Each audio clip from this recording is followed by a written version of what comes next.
What's going on, my friends? Cubs Fan Han back again for a Star Wars Galaxy of Heroes video, and today I have got a special treat for you guys. I have 5 of my top 15 Star Wars Galaxy of Heroes characters pollsters on the video with me today. A lot of you, especially on Reddit and on the forums, have been asking with this video, like, can we hear from the pollsters? I want to hear kind of what their logic is in putting together this list. Is this just an arena list? Is it an all-around list? Well, you know, who are these guys who are putting together this list? And so I thought it would be a great idea. Actually, somebody threw the idea out to me on my Discord server. Why don't you bring them onto a video and let's hear from them directly? And so I have today with me, I've got, let's see, Chief Norbit the Great. I've got Darth Balls. I've got, how did you say it again? Gridian? Greedin. Greedin. Okay, my bad. Morty? Yeah, that works. That'll do. All right, so these are some of the pollsters that I have with me on this video, and we are going to hear about some of their thinking and thought process and how they do this. And I want to give them a chance to introduce themselves briefly real quick. So let's start with Chief Norbit. I'm Chief Norbit the Great. I'm from the Republic community. I've been playing since launch and took a break some point in between. That's about it. Hey guys, I'm Darth Balls. I'm the leader of the best mom and pop guild in Star Wars Galaxy of Heroes, Emperor's Black Bones. Shout out to my great officers. I've been playing since launch. Also shout out to the original Ewok Master, Scorn. Yeah, so my name's Greedin. I'm discovering how to say my own name, actually. Apparently it's Griden, not Greedin. Greedin. I have also been playing since launch, which is November of 15.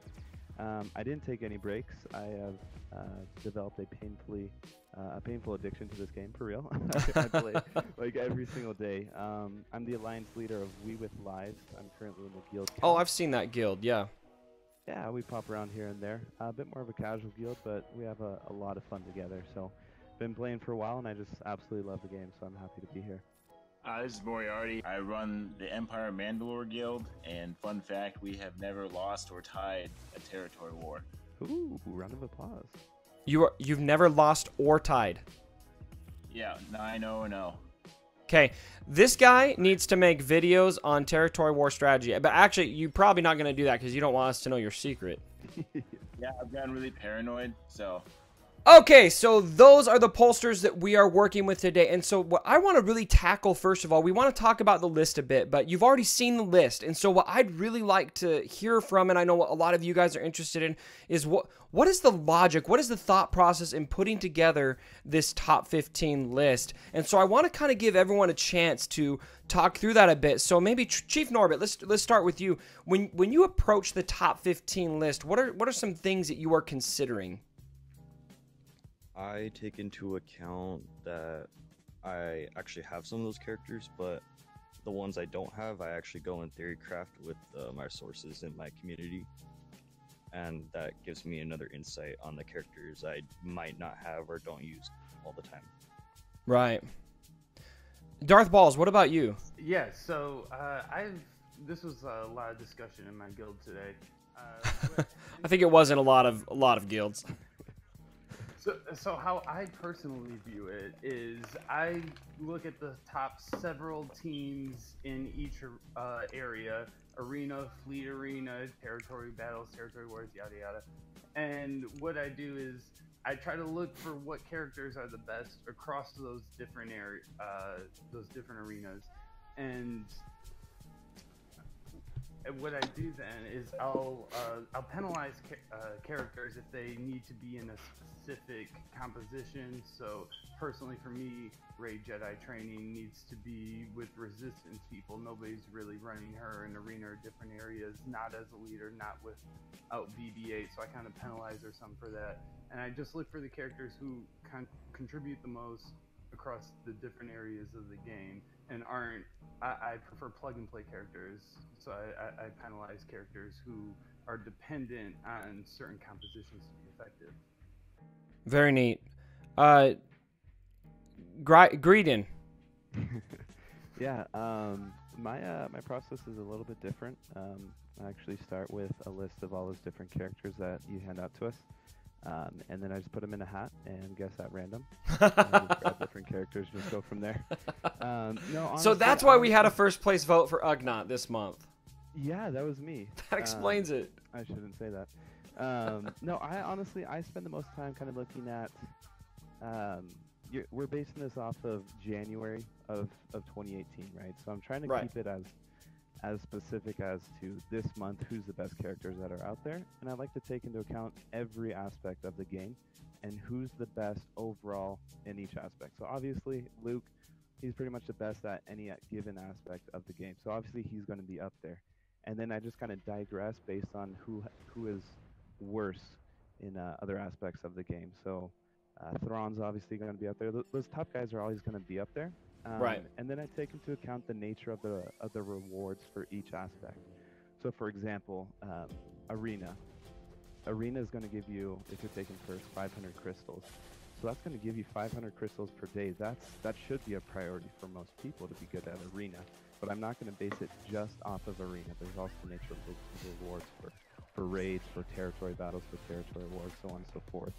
So I try and just see which characters are going to help you best progress overall in the game, not just one singular aspect, but in any aspect, kind of like what Darth Wallace was saying with the plug-and-play characters. I try and stick with those. All right, Moriarty. Did I say it right that time? You got it, my friend. I don't know. I kind of just look at what's working in Arena, what works in Fleet. Back when like Galactic War was harder, Finn would always be a little higher for me. Now it doesn't really much because you can auto with anything. Right.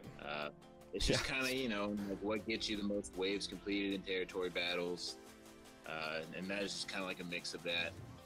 So, and then, I mean, I might be a little biased because the moment the vets came out to crystal shipments, I quit doing anything other than farming them, and then I maxed pay array on the first day she was out. So, you know, I could be a little biased. So. Cool. Well, and I think it's important that all of us are going to have certain biases. It's not going to be possible to be completely neutral in this because everyone's experience in this game is different. Some people have been dark side lovers the whole game, and they're going to put a lot more emphasis on Thrawn because they're so passionate about that. Other people might have ran it, haven't had a chance to really play with an Empire team and see how that works, and they might put more favor towards their Commander Luke Skywalker team. And so it's one thing I love about having 50 of us come together for the poll, because it really kind of rounds out so many different perspectives to bring us that list. And speaking of, I mean, a big hot topic that I think that a lot of people are wondering about when they look at the list is how important is Arena versus other areas of the game, because sometimes the list comes out and it looks like this is just an Arena list. Nobody's thinking about fleet commanders, nobody's thinking about pilots, nobody's thinking about territory wars, territory battles, that kind of thing. And so something that I absolutely stress with you guys when I give you this list is we've got to be factoring in every area of the game. It doesn't necessarily mean that we have to factor in every single area of the game equally, because to me, Arena and Galactic War are not equal in priority. So I think, and I kind of leave it up to you guys to weigh it how you choose. So I'll kind of leave an open floor here now. How do you guys weigh those areas of the game, and do you? I mean, how important is it for you to factor in every area of the game, and how do you go about doing that?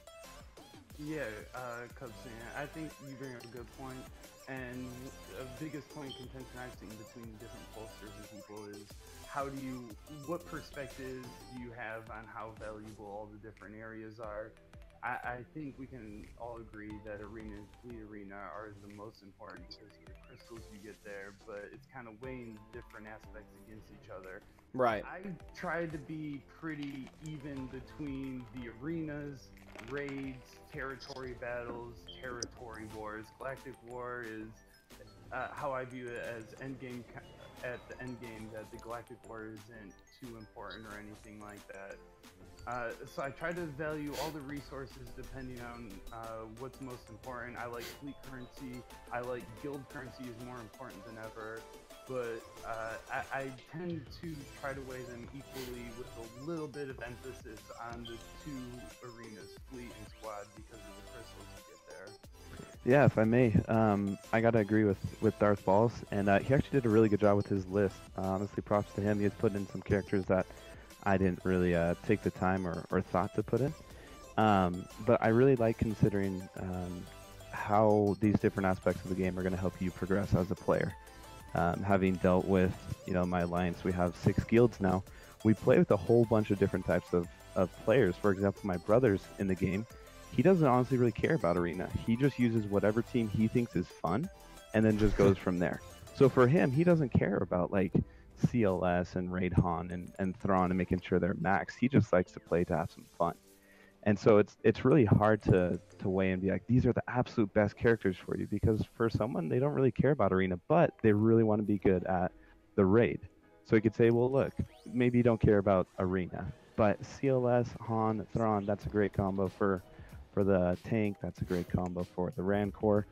And so I really just try and look at all aspects of the game. If you want to be successful in the game, if you want to progress very well in the game, you need those crystals, you need the currency to buy more characters, you need to get the gear from the raids. You're going to want or need these characters to score higher. And so they end up being higher up on my list. Not necessarily that Arena is more important. I believe it is, but for some it's not. But if raid's most important to you, the best team in a raid is, at this time at least, also the best team basically in Arena, which is that Titan team. It's going to kind of go both ways, but I try and weigh basically what's going to help you progress most in the game, in my humble opinion. And I love it when I hear about people who are basically just playing the game to have fun, and they don't care about their arena rank. They're just going to run whatever they want to run. I respect that. And so I think it's important to realize that for some people, Arena, I think for most people, Arena is probably the most important. Arena and Fleet Arena. Just because if you master those areas of the game, it's 900 crystals a day. That is a huge payout. That equates to, you basically become a pay-to-play player in a lot of ways if you can win those crystals every day. So it's very important, but raids are also very important to some people. That's where people get the most enjoyment from the game. For some, it's not about the crystals. For some, it's about quality of life in game, for enjoying the game. And so soloing the heroic tank raid, which is now a thing, might be the end game goal for some people, and which is why I'm actually interested to see, because that hadn't happened before we voted on this list, right? And so I'm interested to see if the Wampa climbs on the list because of it. So that's a good perspective. Anything anyone else wants to add on how to factor in different areas of the game? I want to kind of reiterate my stance that I think the 2 arenas are the most important, and I kind of value Fleet Arena more than normal Arena, because I value the Fleet currency more than the Arena currency. There's logic in that. Especially at endgame, and stuff like you just mentioned, the Wampinator team to solo the whole AAT raid. It kind of depends on where your guild's at with the AAT, but I feel like the raids are kind of secondary to me behind territory battles in the 2 arenas. And right. So just Wampa being useful, okay, he's great on AAT team, but is he being used in Arena? He doesn't have a ship. He's solid in territory wars, but he's only useful in one of the territory battles, and that kind of, is he top 15 at that point when right. he's so limited to just a couple areas? So I have a question for you guys, because this is an interesting point. A lot of people will place an emphasis on a character because they have a ship. So for example, Grand Admiral Thrawn should be ranked higher because he's not just an OP character, but he's got the best capital ship, arguably, in the game. And so there's a dual use there.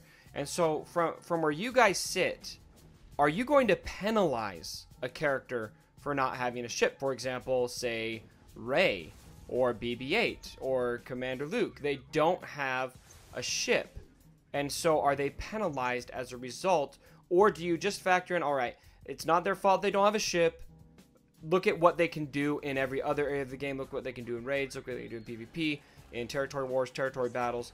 Or is there actually a penalization there for not having a ship? I mean, you still have to have the ship, so it's not like, you know, Thrawn leveling up. Thrawn makes his ship better, but it's not like he's an automatic twofer. You still have to get all the rebel ships, and Right. you know, the problem with Fleet too is it's like the dev who designed Fleet died or something because they haven't touched it in a year.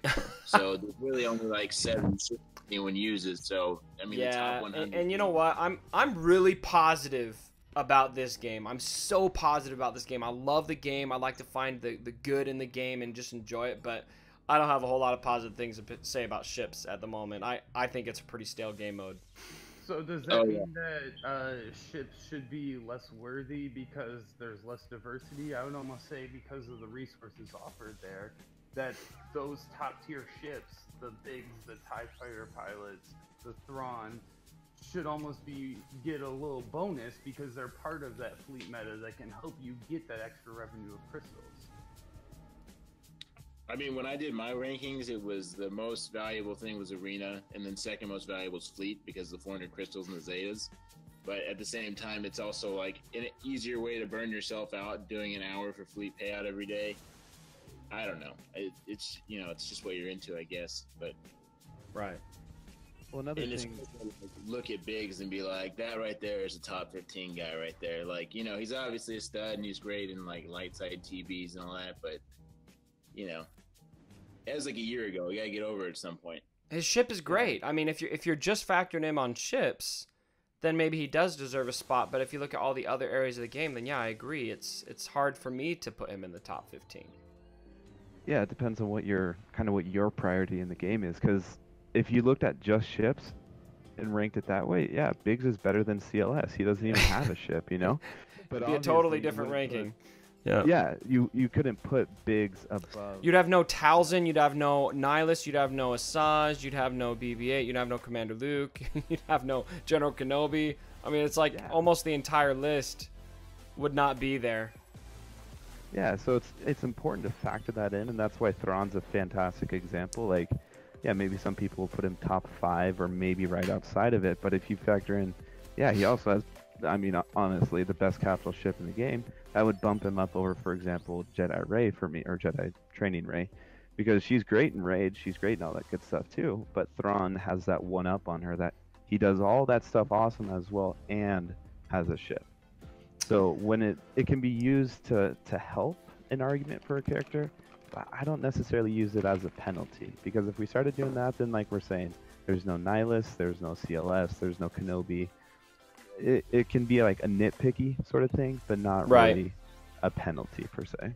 And that I would agree with that logic. I think that's, if I'm honest with how I personally want the poll to end up, I would not want a character to be penalized for not having a ship. And I think some people do, though, either on the list or some people expect that to be the case. I think ships should be factored in, though. I don't necessarily want to. Oh, sure. Yeah. For not having a ship, but I'd put Fleet Arena as one of the more important things, and being good in Fleet Arena is almost as valuable to me as being good in Arena. So Biggs being on every single Fleet Arena meta team is just as valuable as Jedi Training Rey being on every meta Arena team to me, so to speak. So I don't think that can be neglected necessarily. I mean, it should be weighed evenly with all of the other game modes, but it should still be a big factor. You shouldn't just put somebody up there because they have a good ship, but considered equally with all the other modes. So I think in summary, what I'm gathering from what you guys are saying is every game mode has its purpose and every game mode is considered. Ultimately, when factoring in every game mode, the question is not necessarily going to be, does a character have a ship, or are they OP in this game mode, but how versatile is that character? How usable are they in multiple areas of the game? And some of those characters, like, say, a Commander Luke, obviously he's number 1 on the list, and he's going to probably be there for a long time. I'm nervous for the day he's not number 1, actually, because who's going to knock him out? But, oh gosh, do not say that word. That is a swear word now. Oh, you want to watch the Galaxy of Heroes community burn. Say the word Revan and just watch everyone lose their minds. But I anyway, hear it's December 5th. I have a reliable. it's probably August. That's what it probably is. All right, so I do want to talk about the list itself. So this is our product, the product of all of our debate and our ballots that we submit. We've got a list in front of us now, and I think it's safe to say all of us support the result of this list. We might have disagreements here and there, but by and large, we respect the list. Am I right? Yes. Yeah, and I feel the same way. There's things that I may personally disagree with. I might change it a bit, but I respect that this is 50 opinions coming together to create a comprehensive list, and I respect the result, and I'm glad that we have it. So what we'll do here is let's talk about numbers 1 through 5, then numbers 6 through 10, and then numbers 11 through 15, and just kind of break down how we feel about this. So taking a look at the first 5, so 1 through 5, we got Commander Luke, R2-D2, Rey, Jedi Training, General Kenobi, and Thrawn. What are some of your takeaways when you see that? I mean, to me, it seems pretty stale. It seems pretty predictable to me. I'm happy that Rey has made it up to number 3. And I think that Thrawn and General Kenobi make sense. I almost feel like Rey through, maybe even R2-D2 through Thrawn, you could pretty much put anybody anywhere in there, and I wouldn't be disappointed. Yeah, I gotta agree. I even had a difficult time with like the top, probably like 8. Yeah. In all honesty, like I feel like the majority of those, even 8 people, could really be tossed around and debated on why they deserve a spot in the top 5 or even top 3. Like it's pretty hard to choose between those guys. Yeah. I think there were a lot of people I read that felt that Rey didn't deserve a spot in the top 5. Why would you guys say she does deserve that spot? So for me, Cubs fan, I see a top 4 that are just unimpeachable in my opinion. But that's based on how I value people. And that top 4, the top 2 would be CLS and Thrawn. I wish I could re-rank Thrawn higher. And then the 3 and 4 in whichever order would be R2 and General Kenobi. I would not have Rey in my top 5. Okay, so you disagree with that. Yeah, the reasoning for that is because Rey is useful in a couple of modes. She's very good in arena, she's very good in light side territory battles, and she's very good in territory wars. And that is where her usefulness ends. And I also penalize her based on kind of how I saw the rankings, that she is dependent on other people to be that useful. She's not nearly as plug and play. She normally needs to be leader. She needs BB-8 with her, normally R2 to be effective. Whereas General Kenobi can be dropped in on a dark side team, a light side team, he's effective. Thrawn can be on a Jedi Rey team or any other light side team and be effective. And I do penalize Rey for that she's not nearly as flexible. She doesn't have a ship. And I would not put her in my top 4 or 5. So personally, I had CLS 1 and Rey 2. I don't know. I'm not very smart. I can't remember stuff very long. In my mind, I mean, you can do as much or more with Rey in every game mode that CLS can. So like, I mean, I've done more with raids, arena. I mean, she does everything he does, but better. And, you know, obviously she's not, like, plug and play, but I've always hated that about this game. Like, I know it's, like, fun to see, like, who works with what, but I've always hated, like, seeing Rex with Sunfac and Darth Nihilus and all that stuff. Just random like, combos. Yeah, I like seeing, like, all 5 resistance team beating the crap out of people in arena. I don't know. So Yeah, and I think that's something a lot of us struggle with, and I think that you just won't reach a consensus on this. Should you penalize a character because they're dependent on other characters, or should you not? My personal opinion is not to, because with Rey, you're going to, every time you use Rey, you're going to be using her with BB-8. So why consider what she's like with other characters? You don't use her with other characters. That's how you use her.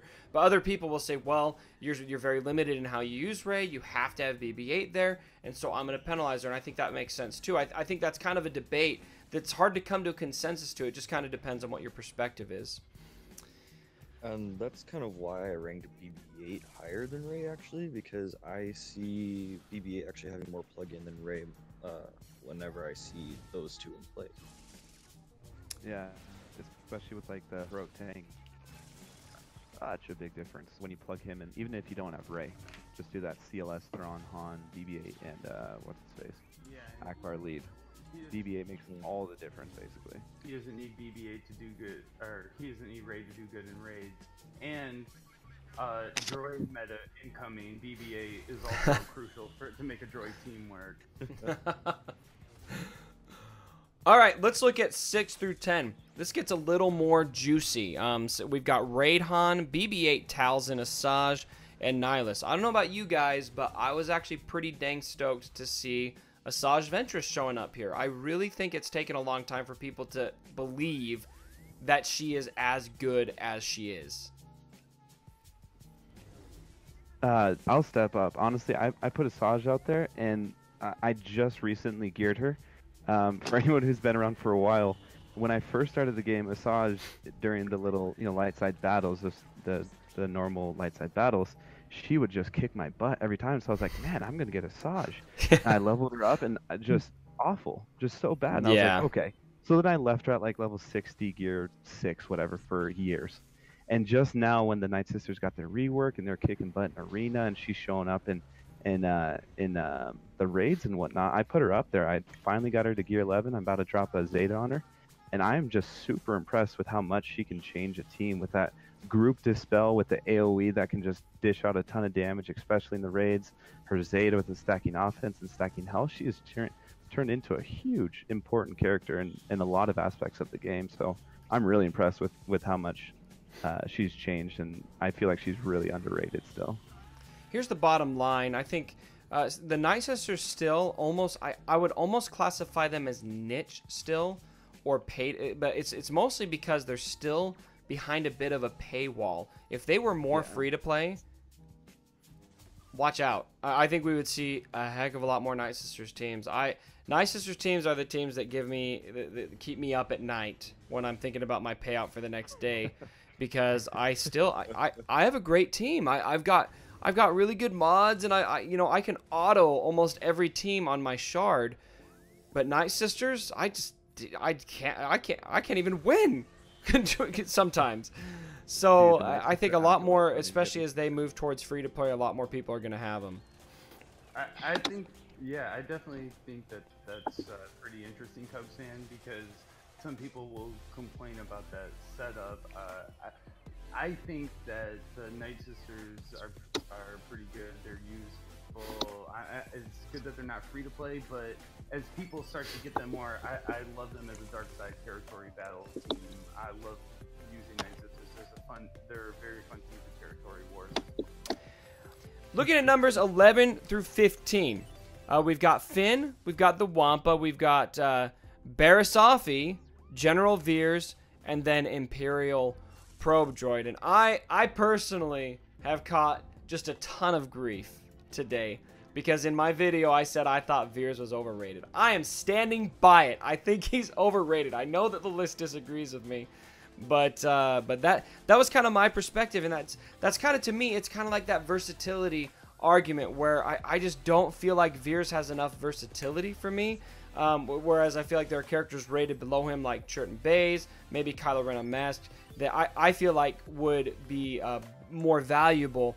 But a lot of people disagree, and I think obviously you guys probably will, because you put him on the list. What do you guys think about Veers? Overrated. Yes, I like you. Indeed overrated.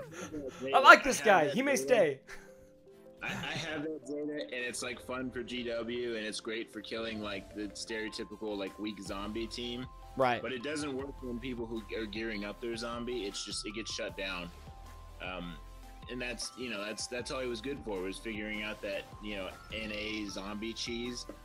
Whereas, Kylo Ren Unmasked is actually a very good tank who recently become unpaid walled. And he also has the TIE Slicer, which is great for damage. I mean, it's, I don't know what Veers is doing in the top 15. So He does have the TIE Slicer.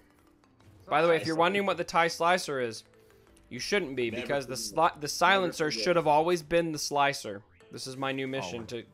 I've got 2 missions in Galaxy Heroes now. Everyone needs to understand that Han shot first, And they also need to understand that it is the TIE Slicer, not the TIE Silencer. I don't know what CG was thinking.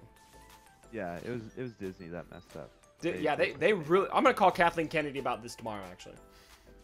Tonight, right now, on the Let's bring her on the stream. So Kathleen, can you comment on the TIE Slicer? The what? So there are characters in the 11 to 15 and other receiving votes range that I would like to discuss as well. In terms of years, I think he's good. I don't think he's top 15 worthy, but I do think he is worth the Zeta. I have not regretted his Zeta at all. He is a beast in side territory battles, taking out Night Sister teams. I don't. That's it though for me. Like, he's not top 15 worthy. What I'm curious, one of the things I'm curious about with you guys is some of these harder to get characters, Wampa, Imperial Probe Droid, Hermit Yoda, some of those characters that are really tough to get, that aren't even pay to win because you can't pay to get them.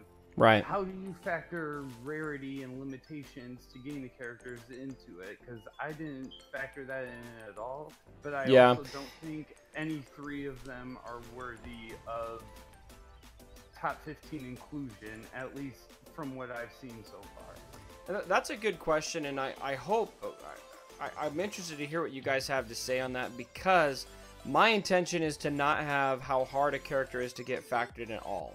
Whether the hard or easy doesn't change the fact that they are useful where they're useful. It's how you get them, in my opinion, should not be a factor on the list. Is anybody factoring that in? If so, shame on you. I personally do not. We're just going over what are the absolute best 15 characters for this month. Yeah, it's basically impossible to get a 7-star Wampa for a couple more months, but really he is one of the best characters for the raid right now, or Imperial Probe Droid or Talzin or whatever. They're some of the best out there. Right. Whole another list on the most, accessible characters rather than the best. Yeah, that'd be a different video. Yeah. So I think if we're just simply talking when it all comes down to it, who's the best, these are the best is what it comes down to for me, regardless of accessibility. All right, guys. Well, that wraps up our discussion of the top 15 list. What did you guys think about this video? If you liked it, go ahead and give the video a thumbs up and let me know in the comments if you want to see this every month. This is kind of an experiment. I'd really like to interview these pollsters every month, have a new group of 5 every month. And if you want to see it, I will do it for you every single month. If that is if that's what the people want, I'll give the people what they want. But look, guys, thank you so much for joining me for this video, taking the time to do it. Any parting thoughts that you guys have before we close up? Yeah, so 2 characters I want to touch on real quick. Pathfinder, I put him as number 15. That's kind of a homer pick, but I think he fits really well into any Rebel team. He has a great ship for Fleet Arena, and he also is useful in territory battles in any Rebel squad or Rogue One team. But the person that I want to ride for is Kylo Ren Unmasked. I think he deserves to be in the top 15. I think he's very underrated just because of Arena. To have the top of Arena, you need to have a full First Order team geared and Zeta'd around him. But I think in every other area, he is fantastic. Territory wars, dark side territory battles in easy 6v6. And I think people will start to realize that his ship is one of the best ships in the game as they start to unlock him. He deserves the top 15. The TIE Slicer. The TIE Slicer. Best ship in the game. All I can say is watch out for Wampa climbing, thanks to Republic making it more public. Wow. That was cute. Well, all I gotta say, guys, is regardless of what we're saying here as the top 15 pollsters, honestly, just have fun with the game. Seriously, I play because I'm really competitive. I like to be up in the arena and doing the best in raids and whatnot. But honestly, just have fun with the game. Play to your style. These are our suggestions of what characters we think will help you progress. But just pick out what you have fun with. Enjoy the game. Play it. And if these tips and tricks and whatnot, what we're offering to you guys will help out, great. I'm so glad that we can help. If not, just keep doing you. Just keep having fun with the game. You do you. And I love that tip. Always have fun with this game. That is one of the biggest things that I'm a proponent of in this channel, is that all of you find a way to have fun in this game, whatever that means for you. All right, guys, thank you so much for joining us for the video, and as always, my brothers, don't forget. For my dead body. Sorry about the mess.